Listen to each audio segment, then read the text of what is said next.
देखिए बाबू, हम लोग पिछले क्लास में यहाँ तक पढ़े थे और पिछले वीडियो में भी ये जाने थे कि है ना, पढ़ रहे थे यहाँ पे उत्पत्ति के दृष्टि से या उत्पत्ति के आधार पे स्वर पढ़ रहे थे ना। और उत्पत्ति के दृष्टि या उत्पत्ति के आधार पे स्वर के कितने भेद होते हैं बाबू? तो 4 भेद होते हैं। सॉरी 2 भेद होते हैं। जिसमें पहला हम लोग पढ़े थे मूल स्वर कहें या ह्रस्व स्वर कहें या लघु स्वर कहें। अब पहला तो हम लोग पिछले क्लास में पढ़ लिए थे, इसकी संख्या 4 होती है। अच्छा आप ही बताइए, स्वर की कुल संख्या कितना होता है? तो 11 होता है। स्वर वर्णों की कुल संख्या कितना होता है बाबू? तो 11 होता है। और आपको ये मालूम होगा, देखिए सबसे पहले आप एक अच्छा स्क्रीनशॉट ले लीजिए या इसे रोक लीजिएगा बाबू, और रोकने के बाद इसे अच्छे तरीके से है ना एक मतलब इसे कॉपी में नोट करते जाइएगा, ठीक है? हाँ, तो नोट कर लीजिएगा और अच्छे से लिख लीजिएगा। यहाँ ध्यान दीजिए बाबू, बताया जाता है कि स्वर ध्वनि की कुल संख्या कितना होते हैं भाई बहन? तो 11। आ, ई, ऊ, है ना, और री, ए, ऐ, ओ, औ, यही ना होता है 11 को। अ, आ, ई, ऊ, री, ए, ऐ, ओ, और 2, 4, 6, 8, 10, 11, ठीक है? तो उसमें आपको बोला गया था कि ह्रस्व स्वर, मूल स्वर या लघु स्वर, इसके संख्या जो होते हैं कितने होते हैं? तो 4 होते हैं। और इसे एक मात्रिक स्वर कहा जाता है। एक मात्रिक कहने का मतलब इसमें केवल एक ही मात्रा है। इसकी संख्या कितनी होती है? तो 4 होती है। मूल स्वर की संख्या कहे, लघु स्वर की संख्या या ह्रस्व स्वर की संख्या कितनी होती है मेरे भाई बहन? तो 4 होते हैं। कौन? आ, ई, ऊ, री। अब आप ही बताइए, परिवार में 11 सदस्य और 11 सदस्य में से 4 को चल गया बाराती में, ठीक है? तो बाराती में चल गया तो 4 को तो ना बाराती में दबाव में लगे है, तो घर में से के को निकल गया? 4 को। तो अ गायब हो गया, ई गायब हो गया, ओ गायब हो गया और री गायब हो गया। तो कै को बाकी बच गए? 7 को। के को बच गए? 7 को बचे। कौन कौन बचा? आ, ई, ऊ, ए, ऐ, ओ, औ। बचा नहीं? तो वही से आज का क्लास शुरू होता है संधि स्वर, या इसे हम लोग कहते हैं दीर्घ स्वर, या इसे गुरु स्वर भी कहा जाता है। बड़ा है ना, इसीलिए संधि मतलब होता है जुड़ना। संधि माने क्या होता है? जुड़ना होता है। एक दूसरे का मेल होना, जुड़ना ही क्या कहलाता है? संधि स्वर कहलाता है। संधि माने होता है जुड़ना। इसे एक नाम दिया गया दीर्घ। दीर्घ के मतलब होता है बड़ा। संधि माने जुड़ना, दीर्घ माने बड़ा, और बड़ा होने के कारण इसे नाम दिया गया गुरु स्वर। क्या नाम दिया गया? गुरु स्वर। इसलिए इसे हम लोग 3 नाम से पुकारते हैं, या तो संधि स्वर कहें, या तो दीर्घ स्वर कहें, या इसे क्या कह सकते हैं? गुरु स्वर कहते हैं।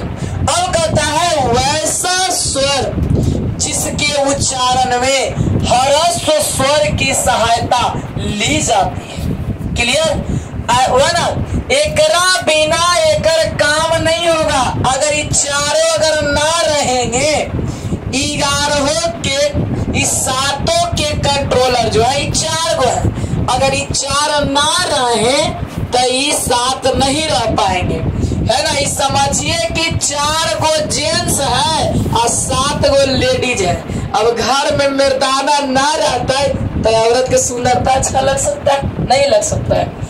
या उसी तरह से मान लें कि 11 परिवार है, इसमें से 7 को बहन है, 4 को भाई है, और इस 7 बहन के रक्षा कौन करेगा? तो 4 भाई करेगा। अगर ये 4 भाई नहीं रक्षा करेंगे तो 7 के रहना मुश्किल हो जाएगा, दिक्कत परेशानी होगा, है ना? उसी तरह से तो वही बोला गया है कि इसकी सहायता ली जाती है।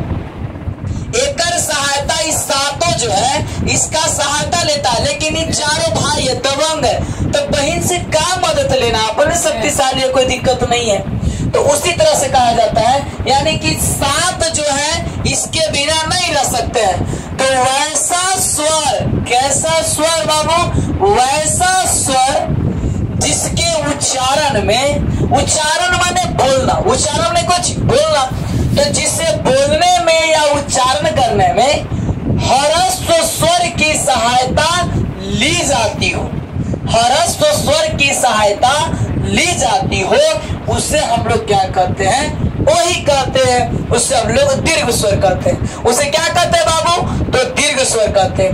अब बोला गया है कि दीर्घ स्वर की संख्या कितनी होती है? तो 4 होती है। ह्रस्व स्वर की संख्या कितने? 4 और दीर्घ स्वर की संख्या 7 होते हैं। 4 को समझिए कि जेंट्स है घर में और 7 को लेडीज है, तब जाकर के एक स्वर का 11 परिवार की सुंदरता बना हुआ है। अगर स्वर में 11 परिवार अगर सुंदर से चमक रहे हैं तो इस स्वर और ह्रस्व और दीर्घ के कारण से, लेकिन ह्रस्व जो है चारों के चारों जेंट्स है और ये जो दीर्घ है ये चारों के चारों लेडीज है।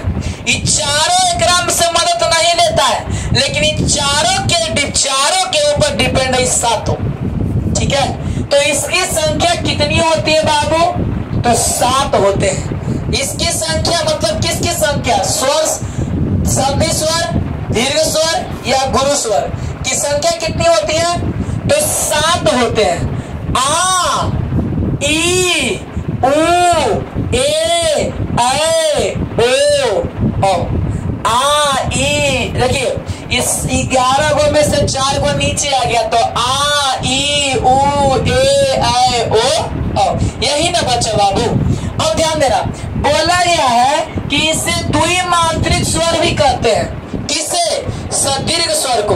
तो दीर्घ स्वर को इसे द्विमात्रिक स्वर भी कहते हैं। कारण क्या कारण है? तो बोला गया कि दोनों आ को या ई को, तो ई हमारा एक मात्रिक है और इधर अगर ई वाला मिल गया तो कुछ हो गया द्विमात्रिक है ना, इसीलिए बोला गया कुछ कि इसे द्विमात्रिक स्वर भी कहा जाता है।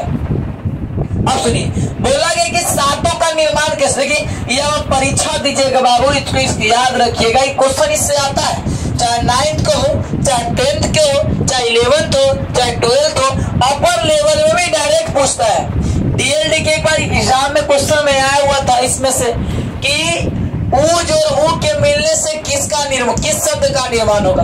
आप जब 10th का एग्जाम दीजिएगा या 12th का परीक्षा दीजिएगा उसमें भी क्वेश्चन आपको आता है।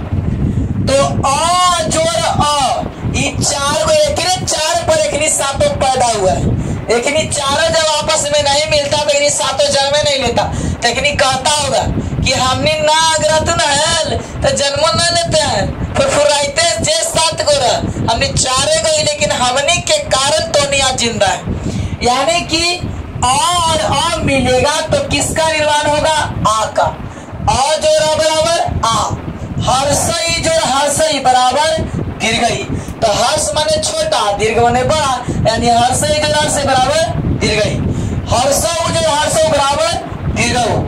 आ जोड़ ई के मिलने से क्या बना बाबू? ए बना। इसको याद रखिएगा इस शब्दों को, आपको जब संधि पढ़ाएंगे तो उसमें भी क्वेश्चन आता है। अ जोड़ बराबर आ, ई जोड़ ई बराबर ई, उ जोड़ उ बराबर उ, अ जोड़ ई बराबर ए, आ जोड़ ए बराबर तो ए, आ जोड़ ई बराबर ए, आ जोड़ ए बराबर ए, आ जोड़ उ बराबर ओ और आ जोड़ उ बराबर ओ। यही हमारा 7 है। इस तरह से आपका बाबू समाप्त हो गया उत्पत्ति के दृष्टि से, उत्पत्ति के आधार पर स्वर के 2 प्रकार आपका क्या हो गया? क्लियर हो गया। ए नंबर। अब बी नंबर में आपको लिखवाए थे उच्चारण काल के आधार पर स्वर के कितने भाग बांटा गया बाबू? तो 3 भाग बांटा गया। कितने प्रकार के? 3 प्रकार के, ह्रस्व स्वर, दीर्घ स्वर और एक प्लुत स्वर, है ना। तो ह्रस्व स्वर जो पढ़ लिए ना आप, वही वाला होता है।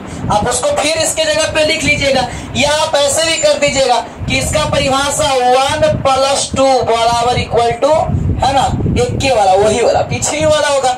यानी कि इसका और इसका तो अभी आप पढ़ ही लिए, जस्ट अभी पढ़े कुछ देर पहले।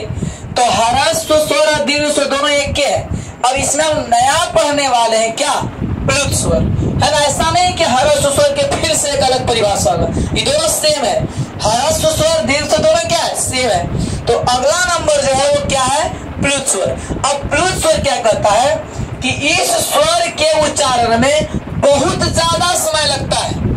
ह्रस्व स्वर के बोलने में कम समय। तो खींचिए आप ई ई ई ई ई ई है ना, आ रहे देखो ऊ ऊ ऊ ऊ ऊ है ना, आ रहे ना। तो बोलने में भार पड़ रहा है। बोलो खाली ऐसे तो नहीं कि ऐसे तो नहीं बोलते आप, धीरे बोलेगा ना लेकिन आ बोलने में आपका मुंह फट रहा है। ऐसे बोलते आ बोले तो आ बोलते हैं तो आ मुंह फट रहा है ना। तो अ को बोला गया है एक मात्रिक स्वर और आ है ना।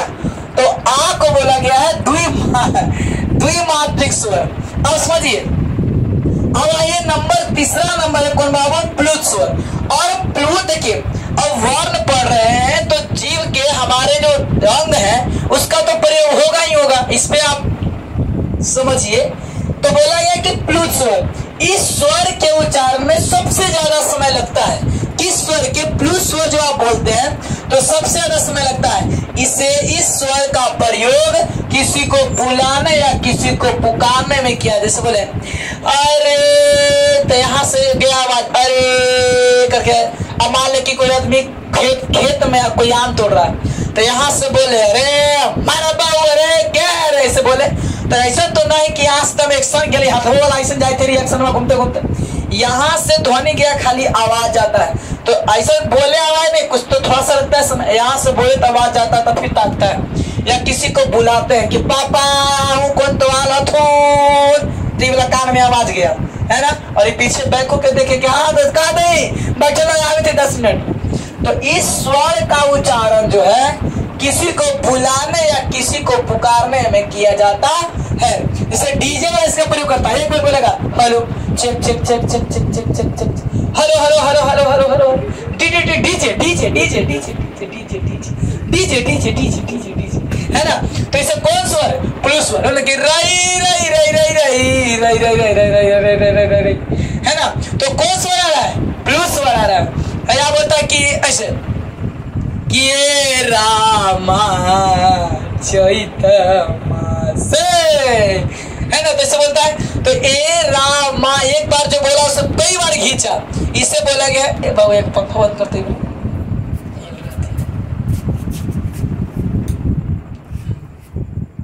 है ना। तो इसे बोला गया कौन स्वर? प्लुत स्वर बोला गया है। तो इसे बोलने में ज्यादा समय लगता है, इसीलिए इसे कहते हैं, इसका प्रयोग इसे त्रिमात्रिक स्वर कहते हैं। आप जब गाना में की किताब देखिएगा ना तो गाना की किताब में देखिएगा, पढ़िएगा तो इसमें ऐसा आपको मिलेगा अहो हन hello check check check check check DJ DJ DJ DJ DJ DJ hello hello hello hello hello है ना रई रई रई रई रई रई रई रई रई रई रई रई। अब एक बार रिकॉल कर लेते हैं। तो संधि स्वर, दीर्घ स्वर, गुरु स्वर वही है, वैसा स्वर जिसके बोलने में ह्रस्व स्वर की सहायता ली जाती है। इसकी संख्या कितने होते हैं? 7 होते हैं। आ ई उ ए ओ औ। इसे द्विमात्रिक स्वर भी कहते हैं। अ जोरा के मिलने से आ, ई जोरी के मिलने से ई, उ जोरू के मिलने से उ, अ जोरी के मिलने से अ जोरे के मिलने से ए, अ जोरू के मिलने से ओ, अ जोरो के मिलने से ओ है ना। इस प्रकार से आपका उत्पत्ति खत्म हुआ। तो उच्चारण काल है। उच्चारण काल में क्या है बाबू? पहला दूसरा दोनों सेम है। तीसरा प्लुत स्वर, इसे बोलने में सबसे ज्यादा समय लगता है। इसका प्रयोग किसी को बुलाने या पुकारने में किया जाता है। आज के लिए इतना ही, फिर मिलेंगे हम लोग नेक्स्ट वीडियो में, है ना।